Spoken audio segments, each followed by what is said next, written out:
like who are the people that are stepping up for them. And that doesn't only mean family or friends, but also like organizations, like where are people finding really good resources.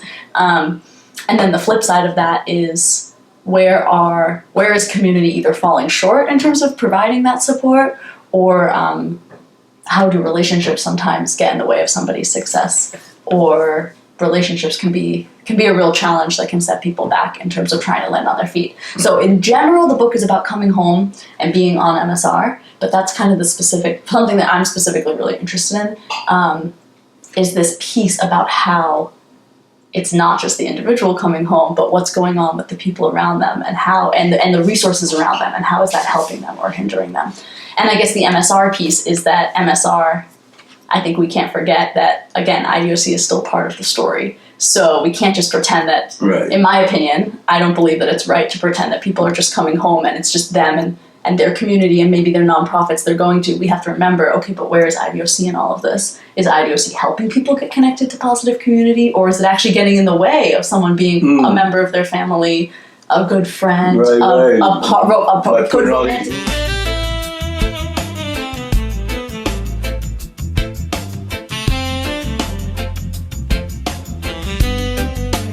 Welcome to another, you could say, episode of Unshackled Building Bridges. We have a student here from a college that she's going after a sociology degree. We just met today, but we like to capture her story, interesting story. So we'll let her bring it out. Her name is I.O. She has more name than that, but I.O. will be sufficient for now. And we'll turn it over to Gilbert and let him question. I only have a few questions, but Gilbert can question her. So we'll go ahead and let her introduce herself and a little bit about herself, and then we'll go to the questions. So anything you have to say? Welcome, IO, to our program, to our platform. And I'd like to start off right off the top by asking you a question is, what is it You ain't gonna let her say that drew you nothing? here personally? You ain't gonna let her say nothing? Oh yeah, okay, introduce yourself. I'm sorry. No, go ahead. But go ahead. But she's gonna introduce herself now when I finish the question. Okay. That's all good. Perfect. Right? So my question is this. What is it personally, or was it educationally, that drew you to study parole, reentry, and transformation? Beautiful question. Well, first of all, thank you so much for having me. There It's we go. very generous of you guys to have me here on your podcast. I love the episodes that I've watched, so seriously, thank you for having me. Introduce myself, what should I say? My name is Io Brooks. I'm a PhD candidate at Northwestern in sociology. So I study reentry and incarceration academically. But how did I get here is a very beautiful question. And for me, I'll try not to go on and on, but it is kind of like the story of my life, how I got here. It wasn't, Okay. I woke up one morning and... Well, we have time. So here we go, the story of my life. So, well, where it really, really began was when I was in college, and I was an undergrad student. I was really involved in social justice. I cared about racial justice, about social justice. I cared about trying to right some of the wrongs in the world. That was something I carried in my heart that had been ingrained into me growing up.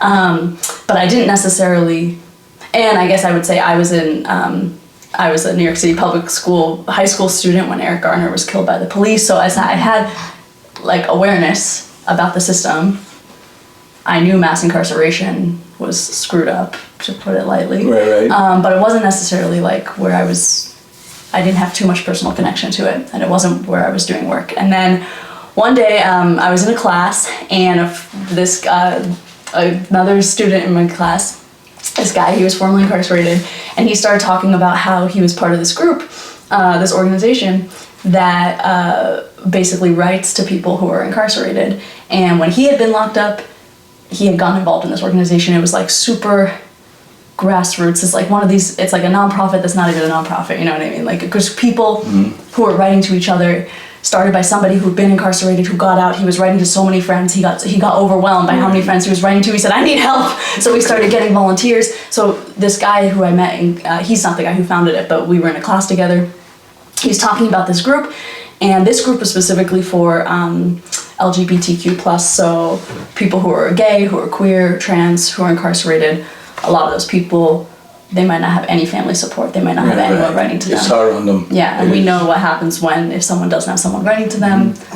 Everyone sees that and notices that, so that's a safety concern then too, right? So anyways, he was telling me about this, and I was like, yeah, that sounds great. Sure, okay, I'll do that. Little did I know, so I was opening the next chapter of my life in that. So I said, yeah, sure, I'll get involved. I could write to someone, no big deal, right? And so I started just getting volunteering with this organization. I got linked up with this pen pal, and this was someone who was incarcerated in New York, which is where I'm from, where my roots are. And we started talking, we were writing, and we ended up writing for like 7 or 8 years until ultimately that person came home. But we became real friends through writing letters to each other and getting to know each other. Turns out we had a lot of common interests and all of this, and through that relationship, that was really the beginning, like I said, of a different chapter of my life, of realizing it was by building community and connection to somebody who was going through it.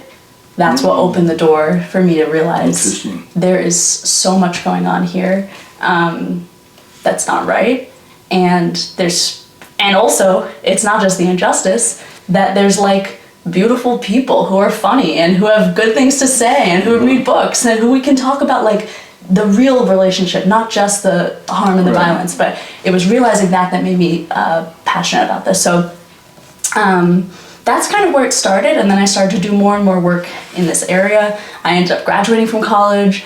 I was working in criminal justice reform and reentry in New York, and at each one of these, as I was doing each job that I did, each organization I got linked up to, so I was working with a ton of reentry organizations in New York, for example.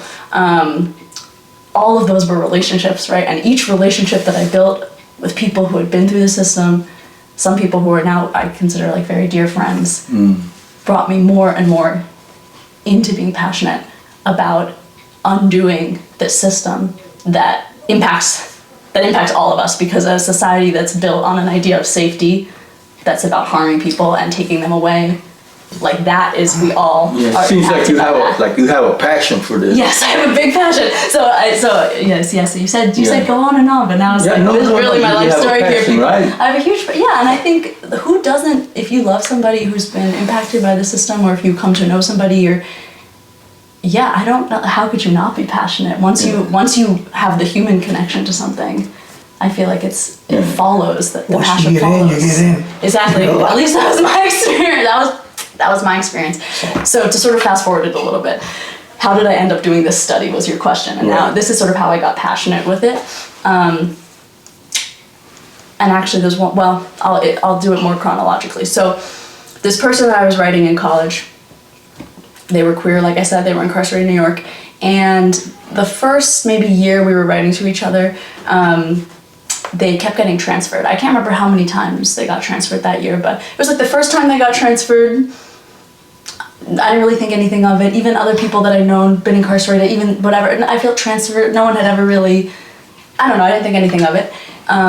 It didn't seem like a big deal, but then it just happened like a few more times, and I basically, I'm writing to this person, I'm like, this is really messing up your situation. I'm like, why is this happening? Why are you getting transferred so much? I never really put much thought into it. So then I start doing some research, because I'm a student, I'm a researcher, I'm a huge nerd. I like to joke that I've always been a huge nerd, so now I'm a nerd professionally. Like that's what I do for my head. So I'm like, okay, there's got to be some answers here. So I'm looking it up. There's like no law, there's very little case law protecting or dictating around transfers. I'm like, okay, that's a little weird. Then I'm trying to look up like, well, how many people, how often is this even happening? There's like no information. So I was in college at the time, this was actually before I started working. And I said, let me just do a little research project about transfers in New York.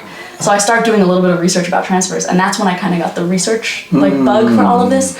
And I ended up eventually, to kind of jump forward, I've been working, I did a little research project. I was like, there's something going on here with transfers, the way they're being used against people, getting rid of people, disappearing them into the system. I'm like, there's something here, but I had to finish college, so I finished whatever. I did a little project, graduate college, I'm working, so on and so forth, and it just keeps bugging me. I'm like, I want to do research that can have an impact, and I think that's a skill set that I have. That's something I'm very good at. I love to read, I love to write, I love to talk to people, I love to gather up stories and try to... So all this is happening while you're in New York? I'm all in New York at the time it's happening. At the time this is happening? And so I decided, you know what, screw it, I'm gonna get my PhD so I could do research, and I'm gonna leave the work I was doing in New York. And I started off my program with a project about transfers. And I thought, so I've been working in reentry. This is the non-linear thing. I've been working in basically with people with reentry organizations. And I was like, but there's something, I'm interested in what's happening behind the wall, in the black box of what's going on with transfers. So I go to get my PhD. I'm in my 4th year of my PhD now. So the first 3 years I'm working on this project that's all about transfers in New York. I do that project. I could talk for hours about that. I mean, I already am going on about it, but if you want to have me back, I have a lot of, I have findings I can show you. We have 2 hours today. Okay, what can I say? No, we don't. We have 10 hours later. Yeah. But anyways, I'm doing this whole project that's about, I promise this connects. I'm doing this whole project that's about transfers. That's what I've been doing. So I'm living in Chicago, but I'm working, it's still based in New York. I'm filing a bunch of Freedom of Information Act requests. I'm getting data. I'm talking to people. I'm trying to figure out how are these transfers being used? How's it impacting people's experience being incarcerated? And the people that I'm talking to, though, about this are people who have just come home. So they're talking to me about their time being incarcerated and being transferred, but what they're living through is coming home. Meanwhile, as I've been in this work for a while, I've also gotten some of these people that I've gone to know who are incarcerated, they also start coming home. So all of a sudden, I'm sort of watching people I care about, and also people I'm interviewing, going through this process of coming home, and I'm realizing this whole time, it's so important what's happening within prison and behind the wall, but then when people finally become free, and this is an obvious thing to you both, but yeah, that's the beginning of a whole other... That's not the end. That's the end of one story, but it's the beginning of another story. And so I literally had people say to me, a friend of mine in New York who said, okay, this transfer stuff, it's all right and good that you're studying that, sure, but why aren't you studying this right now, my life? Why aren't you studying this? This is important. Why is it that I fought so hard to come home, and now all these walls have been built up around me, and I'm having to continue to break down walls. So that's a very long way of saying that part of what brought me here to study reentry and parole was personal and was relationships, but it was also doing research about prison, but with people who are just coming home, and seeing that we can't just talk about incarceration as if it ends when people come home, because there's this whole other story of what happens when someone walks out the gate, and the way that we as a society, the walls that we've built up, and also the ways we fall short in kind of catching people. So that's what brought me into doing this research. And I'll just add one other quick thing, because it's important that I didn't say, which is that when I was in New York, in the midst of all of this, I got really involved in this organization that works with people who are coming up to the parole board. So in New York, we still have a parole board, unlike Illinois, and a lot of people have these life sentences, so the only way they can get home from prison is by coming up to the board. And so I just wanted to add that I think that, because I didn't just want to study reentry, I wanted to study reentry and parole. And part of the reason why is because, exactly, or MSR as we have it here, part of the reason why is because that there's a person who's become a huge part of my life going through that process of realizing what does it take to try to get parole, and the way it can be a sham, as you know better than anyone. And also realizing that parole itself is this extension of incarceration. So how does that follow people? It's not just getting out by the parole board, but then once they let you out, parole is still part of your life. So I just so that's part of why that's part of my research as well. I don't want to pretend it's just reentry, because we have to remember that IDOC is still present, is still part of the picture, right? So anyways, thank you for that long question. You want to ask with introduction? That was just the introduction. You want to ask her a question? Or you want me to I'm going to try to be more concise for the next questions. I'm sorry. Go ahead. Okay, so then I'm ready for the next question. How have the stories of returning citizens shaped your worldwide view? Yeah, that's a really, really beautiful question. Less than 2 hours. In less than 2 hours. Let me just say a few things that have shaped my view. I guess what I would say is that I think people who I've met, both inside, people who are incarcerated currently, and people who are returning citizens, I think, first of all, are some of the most disciplined and what's the word I'm looking for? Like intrinsically motivated, like people who you can't tell this person no because their whole life they have probably been told no and put down and put in a box, and still they're going to break down the walls of that box and they're going to say, no, this is what this needs to be, or this is what needs to change. I think that there's something, I think I personally have learned from that discipline, like the discipline of having hope, the discipline of continuing to fight when there's a wall in your face, the discipline of believing that we can build something better than what we have. I've learned so much of that from people who have people coming home and people inside.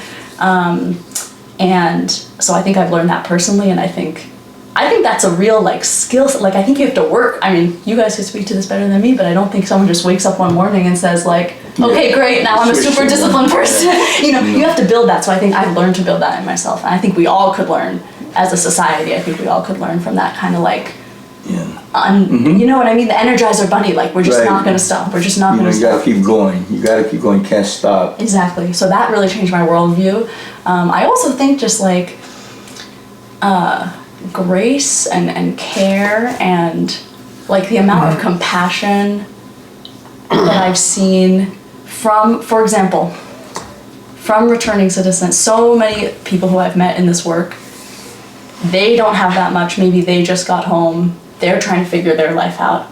But one of the first things they're doing is they're turning around and maybe they're calling people who they left back in prison, or they're turning around and they're helping their friends who have just come out to get connected to a job, or like love for community, care, compassion for people around you, ability to have grace with yourself and with other people and say like, I know you're the worst thing you've done, and let me help try to build you up. And I know I'm like, for us all to have that for ourselves as well. Like I think, that's really inspired me. That's something that's changed my worldview. Like I think I think that I every day would like to continue to be better at giving other people grace, and at even when in moments that I might not have a lot of fuel in my tank, like those giving really, some of that to other people.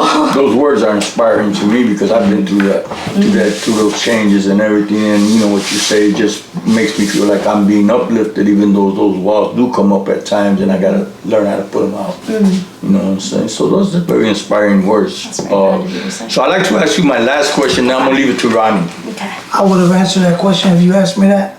Yeah, what would you have said? How did it shape my world about the coming home? I would just say real simple, it's rough. It's rough. See, that's how you do it in less than 2 hours. When it's rough. me, it's... No, but you're good. It's a good thing you said that. It's all that's real. Yeah. Oh, You know, that's the real. discipline part, Also, I think real accountability, maybe this is more people inside, but doing this work on parole, it's so ironic because, to me, it's ironic.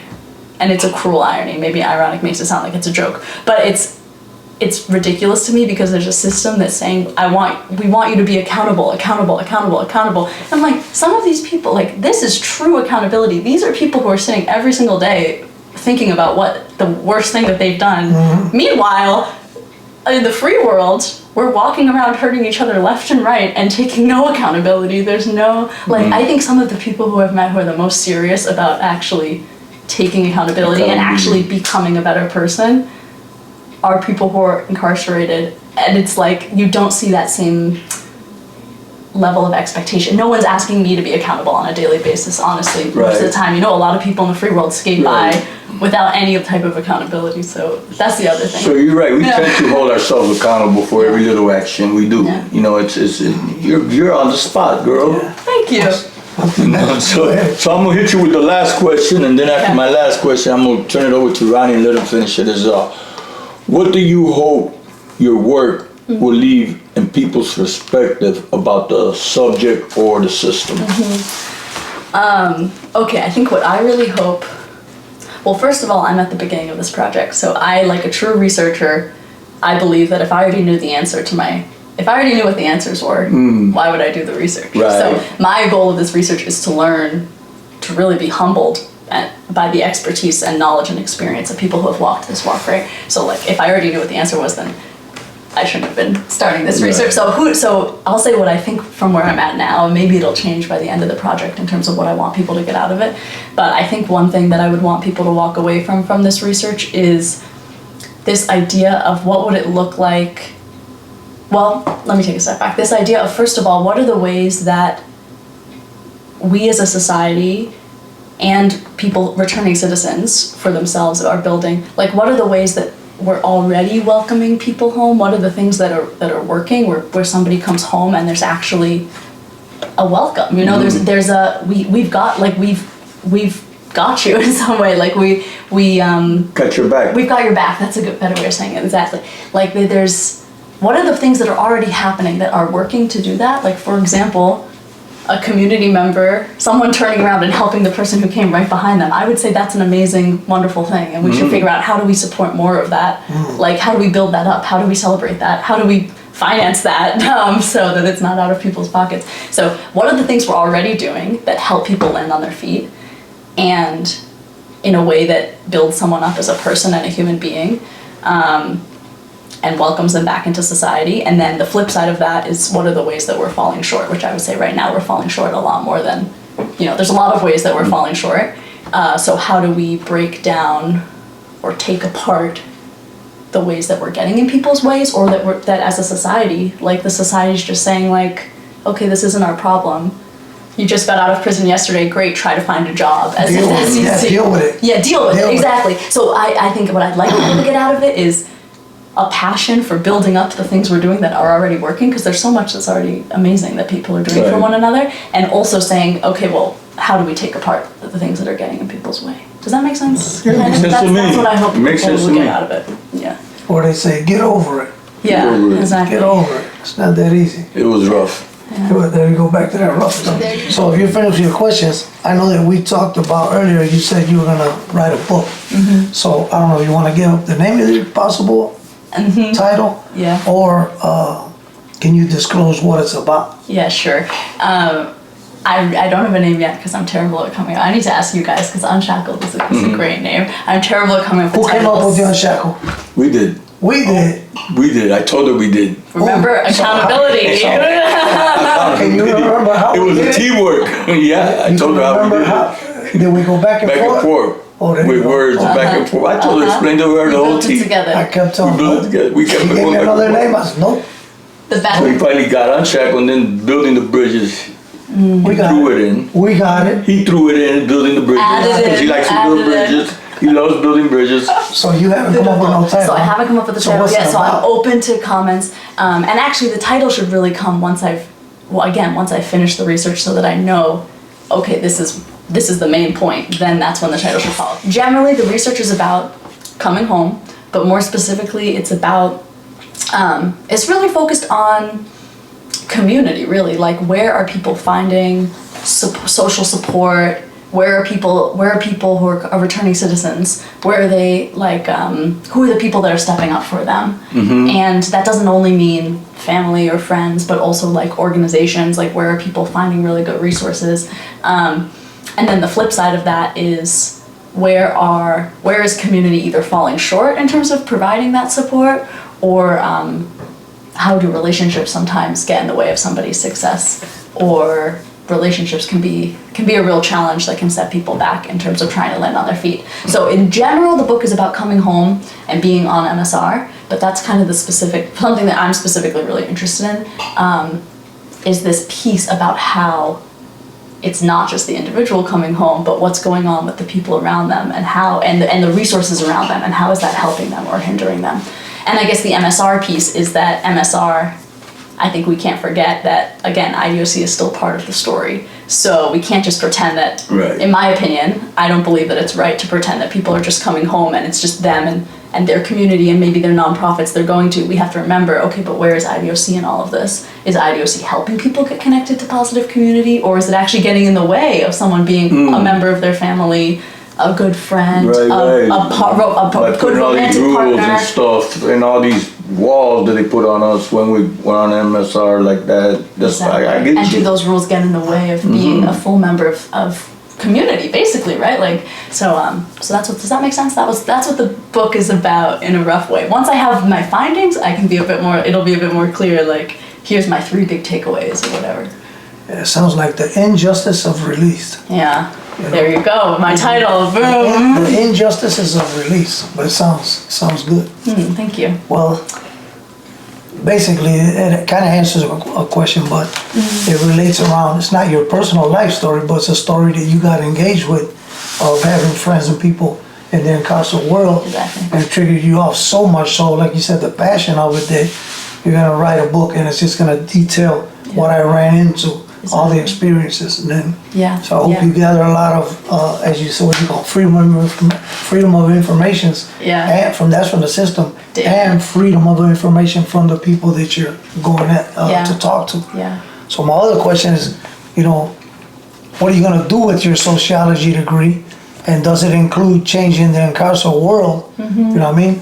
So, because you're going to be a sociologist. So sociologist, what does it do if you have a doctorate degree or like that in that field? What's the point of going to school for 8 years? You're like, what are we going to get out of it? I used to relate to a professor, and he was a professor of penology, and I would tell him, so you're getting $200,000 a year for penology on theory, because you're teaching theory because you weren't there. I said, I'm walking proof. I'm the one.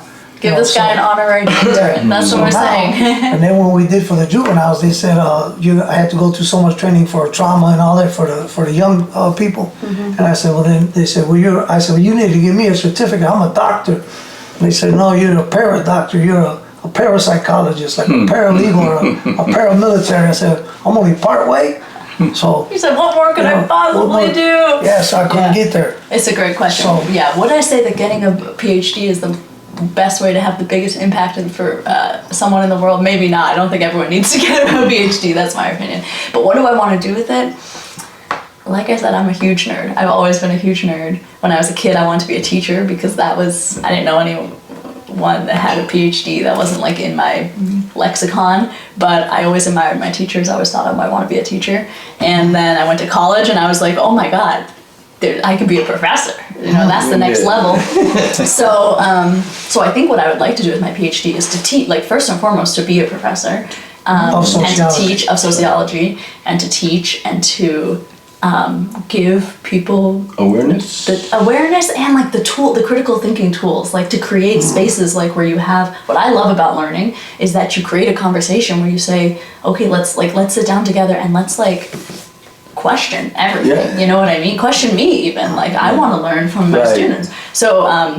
So that's what I would love to do with it. But I know that teaching can have an impact in a slow way because you bring, this is what you did, right? You build people up and then that's actually the next generation of leaders. So this sociology degree, like not just, I don't know if you want to like corner one thing like you're using reintegration and all that stuff like that.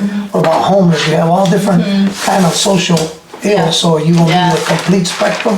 What a good question. Just particular? In my opinion, so I'm really interested in the criminal justice system, right? Different parts of the criminal justice system. But part of why I'm interested in that is because I think that's a place where we can see power in a very raw way. How the power of the state, the government, the system, whatever we want to call it, like how the power of the state is used against, used on people.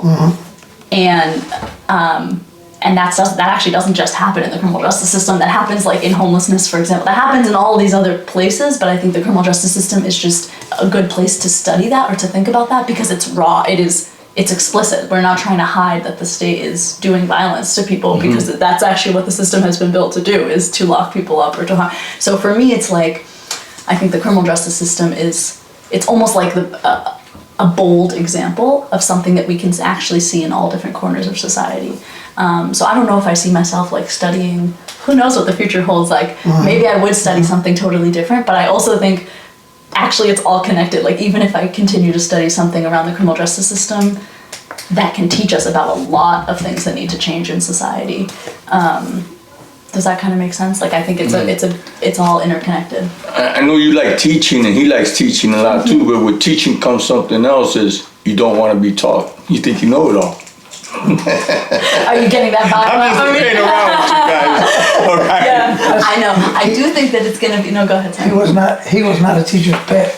That's right. So I do actually think that it's one of the coolest things about being in a PhD program is that you're a student and a teacher at the same time. So like for example, like I've taught Northwestern has a prison education program I'm super involved in. So I taught a little bit at Logan, the women's prison. I taught at the Evanston campus, like I taught undergrad students a class. So I get to be a teacher, but then that's like, you know, whatever, 10% of my time, let's say. And then 90% of my time, I'm still student, you know. I still have someone over me who's advising me. I still get to go and ask lots of questions. And like, to me, that's like the dream scenario, is to be student and teacher at once. So I think it'll be a transition actually when I finish the PhD to hold on to that student mentality, right? That student, like to always be a student. You actually, in all seriousness, you do have to hold on, because sometimes you have to become the students, and you know, you teach so much sometimes, you teach so much that you don't want to be taught. You know, stop. Yeah, exactly. You know, but no. Sometimes we have to become the student to learn again, because sometimes we all need to learn again. Yeah. Especially when we're coming out of prison, we don't know nothing, you know, no phone, none of that. Yeah, but then do you get tired of always being the student? Right. So then you also have to remember that you're still the teacher, right? Even though you might be, you might not know anything about phones, but there's other things that you're probably teaching. Probably right. So you still, now you got to learn how to be the student instead of the teacher. Yeah. To be a teacher, you always have to learn to be able to give something. So you always have to do your research and keep learning more to be given. Otherwise, you're just going round and round. So your research never stops as you get them, because the world's so fast. You keep finding out, oh, that happened, I have to tell somebody about it. Oh, that happened, we gotta. So it doesn't change. Right. Otherwise, you're an old. What is it? Old dogs. Old tricks. Whatever. Same trick. Right. You gotta keep. I love that. I was gonna ask what made you get into this, but you already said because of your friends. You didn't particularly go for it, but as they brought you in to do prison pen pal writing and different stuff like that, you've seen so many dynamics of the system and the injustices. It drew you into, you know, I'm gonna expose this social ill that's going on that the society now calls. They didn't at first call it that, was just called incarceration. Now you hear the mass incarceration because there's an intent behind it, and it's to be an exposed intent. And now to like you use the word dismantle. So that's a big project. So I'm glad to have you on board, because we're basically walking down the same street. Because from our perspective, his perspective, we walked that and had to come out of there. So that's why we call the Unshackled, and building bridges was doing. And the more people that get engaged in doing this, more people were here. And we spoke earlier about things being abnormal and supernatural, and it's abnormal to do to human beings what systems do. But a system's a system. Exactly. It's not so much personal to people practicing it. Some of them it's a job to them and they're just doing it. But for people to gather together and be educated to say we can do it better because they are our people. We're from the same society. So as you're trying to say, using the word, you know, fixing, correcting, or whatever, let's just, that we fought for from our side of the fence where we were from, to give the utensils to do so. So when you deny people the utensils to help, then you're part of, you know, holding them down from. And then it starts looking where you start hearing the racism comments and you start hearing all those different aspects of it. So I'm just glad you're part of it. Glad we had a chance to do this today. Before we go, anything else you want to blast us with? I'll bless you with one more thing. The name for your book. Oh, great. Not yet. A Journey Back Home and the Study of MSR. Wow, that's good. That is good. You gave me that. Those are your words. Okay, well, you're going to have to wait for the acknowledgments of, eventually when this book is written, you have to read for yourself in the acknowledgments, because if I use that, I'm going to give credit where it's due. No, I would just say I'm really honored to be even, not even on the same road, on the same block, even to be within the mile radius of what you guys are doing. So thank you for saying that. That's very kind. I feel very lucky to be even considered as part of On the Same Path, I'm saying. Because I think what you're doing is very powerful and important. You're good. Yeah. You're all good. Oh my gosh, thank you. She had asked me, how did I find her? And I didn't ask her, how did you find me? So the question's going. She communicated to me. I'm like, I don't know, who's this here? And then the phone said, I.O. I'm like, AI. You know, I'm like, hey, wait a minute. Did your email? No, now I don't remember. Did your email? So that's what happened. A co-worker of mine, Jessica, I don't know where she found the information. Yeah, but she found the information that said that they were doing a study on on MSR, different stuff like that, they might want to talk to you and say, okay, let's see what this is. So I'm glad I did respond. It's interesting. It came out to be very interesting, very good. So Thank when you we so leave, much. I don't know your religious beliefs, but anyway, when we leave, we most of the time have a scripture. I just thought of one as we were going, and it's about it's in John, I think it's 10:10, where it says, "The thief comes to destroy and kill and destroy, but Jesus came to give us life and life more abundantly." So I'm gonna pray over that your life and your journey from this point forward is a success. Your studies is a success. Your book is a success, and pray over us that the job that I work for, all that changes the lives of the people in there. And I heard you use the word hope 2 or 3 times, and that's what it's all about, because people in certain situations that have done wrong, and nobody wants to give them that opportunity to change like that, to work. So it's that hope. So it's just that little bit of hope. And I'm not gonna say I'm hopeful that you're successful. I'm believing that I know you're gonna be successful. That's incredibly And And with generous. that being said, I this love is that. Unshackled Thank you. Building Bridges. Do you have one more thing you want to say before we close? No, just That you'd like to tell? thank you, and appreciation, and Appreciate it. I'll keep being a fan of your guys' Yep. page. So I'll keep watching what you're putting out. So I said, I'm done.